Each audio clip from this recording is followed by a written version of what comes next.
Alors il est totalement normal d'oublier. Qui n'a déjà pas oublié ses clés ou ne se souvient pas du nom d'une autre personne célèbre? Par contre, ce qui est anormal, c'est de perdre la mémoire. Une bonne mémoire, c'est savoir intégrer les informations extérieures. Elles vont être centralisées au niveau de l'hippocampe, une petite région interne du cerveau, intégrées, et ensuite, les événements vont être stockés ou pas à long terme au niveau d'une région qu'on appelle le lobe frontal. Oui, la maladie d'Alzheimer est une maladie de l'oubli. Les cellules nerveuses qui vont mourir dans la maladie d'Alzheimer sont celles de l'hippocampe, ce siège de la mémoire. Non, l'oubli n'est pas le seul symptôme de la maladie d'Alzheimer. On peut aussi observer des troubles du comportement, être glouton à table par exemple. Et puis évidemment les troubles de l'orientation, vous avez tous entendu parler de ces patients qui se perdent, qui ne retrouvent pas le chemin pour rentrer chez eux.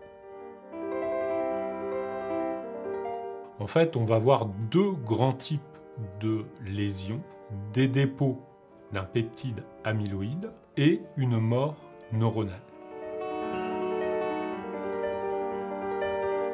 Ces dépôts amyloïdes constitués de peptides amyloïdes qui sont dérivés d'une protéine qui n'est pas éliminée du cerveau du fait de la barrière qui entoure ce cerveau et donc qui s'accumule avec l'âge dans le cerveau au point de devenir toxique et d'entraîner des réactions inflammatoires. La mort neuronale est probablement liée à l'accumulation de ces peptides amyloïdes. Cette mort neuronale est provoquée elle-même par l'agrégation d'une autre protéine qu'on appelle la protéine Tau. Grâce à la recherche sur la maladie d'Alzheimer, on comprend mieux cette pathologie, en particulier les troubles de la mémoire. Évidemment, connaître les constituants des lésions de la maladie d'Alzheimer permet de poser un diagnostic plus précoce.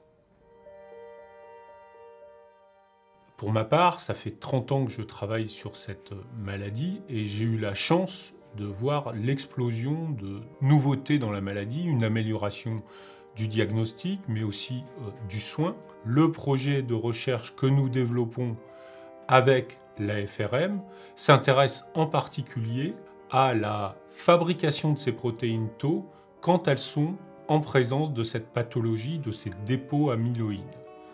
Et on a identifié de nouvelles formes de protéines Tau modifiées, qui sont à éliminer dans le cerveau pour éviter cette mort neuronale.